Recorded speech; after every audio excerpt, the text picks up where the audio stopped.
Hi.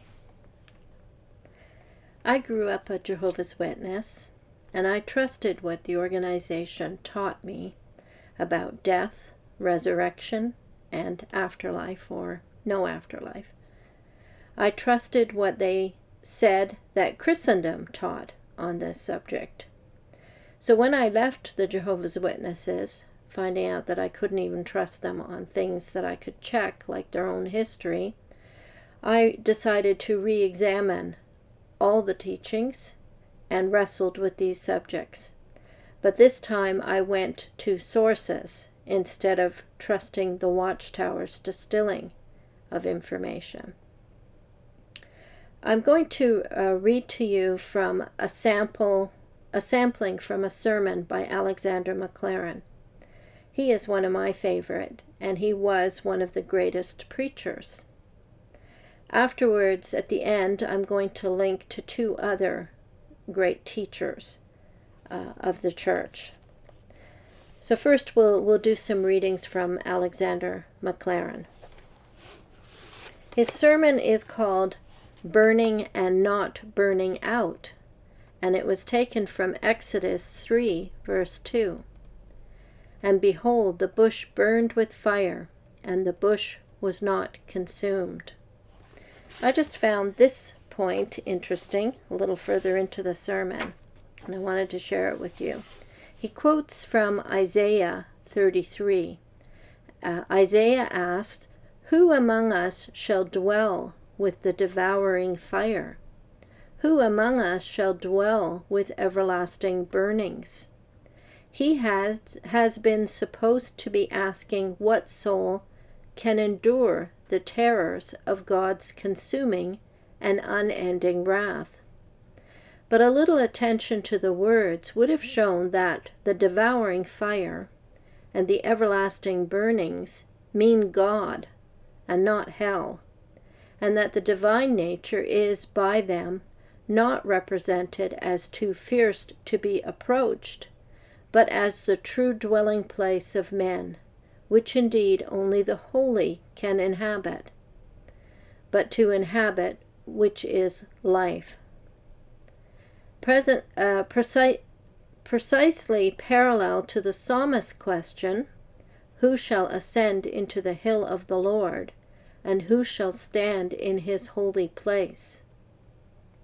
Fire is the source of warmth, and so in a sense of life. It is full of quick energy. It transmutes dead matter into its own ruddy likeness, and changes gross earthly dullness into flame aspiring towards the skies. Therefore it is a fit symbol of creative and cleansing power.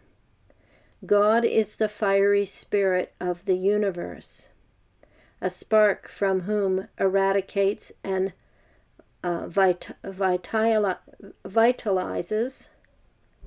I don't know if that's the way you say it, vitalizes? Yeah, every living thing. But the felicity of the symbol is that, along with blessed thoughts of life-giving and purifying, it suggests potentiality of destructive energy. The same God is the fire to quicken, sanctify, and bless, and if rejected, to consume. The bush burned and was not consumed. That undying flame teaches the same great truth as the accompanying words, I am that I am. It burns and does not burn out. It has no exhaustion waiting on its energy, and thus is a symbol of the one being, whose being is its own law and its own source. He gives and is none the poorer. He works and never wearies. He operates unspent. He loves and loves forever. We are that which we become. He is that which he is. We die because we live, but he lives by his own life. That fire burns and needs no replenishing and knows no extinction. Surely that great sight which startled and strengthened the shepherd for his tremendous task may well evoke our faith. Surely in our fleeting days, the one means of securing for ourselves blessedness, rest, strength, and a life that, like his, can never die into cold ashes, is to grasp this great truth, and to knit ourselves to him who lives forever, and whose love is as lasting as his life. I found this very helpful to me as an ex-witness, thinking about a passage that I knew well about the bush that burned and never consumed, but his relating it to the character of God, that he is ever burning and never needs replenishing. I thought that was very useful to know that when you think of fire, do you think of the cleansing power of fire, the purifying power of fire? Here's a little more of what he's talking. Here he's quoting Jesus. Jesus said, "Did not Moses teach you in the section about the bush that the dead rise, when he said, I am the God of Abraham and of Isaac and of Jacob, a man of whom it can once be said that God is his God, cannot die. Such a bond can never be broken.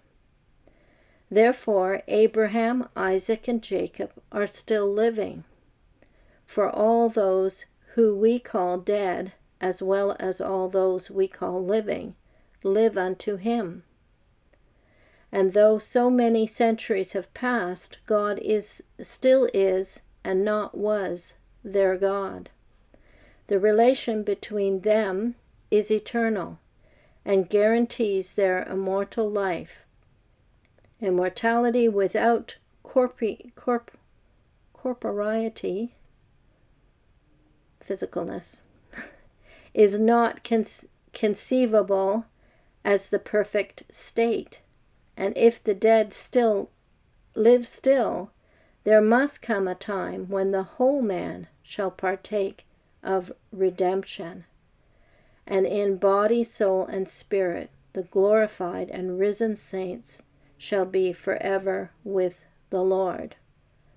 That's why the bodily resurrection is so important to Christians, because we aren't complete without a body. But with a decaying body, you're going to die.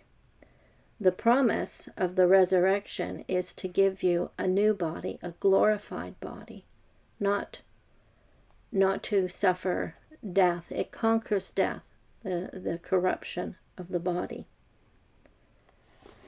I'm going to link to two other teachers. One is readings that David was doing from James Orr, one of the best theologians of the last century. And the other is a link to a video of N.T. Wright preaching. He is one of the best living New Testament scholars. So they're both talking on the subject of resurrection. Thank you for watching.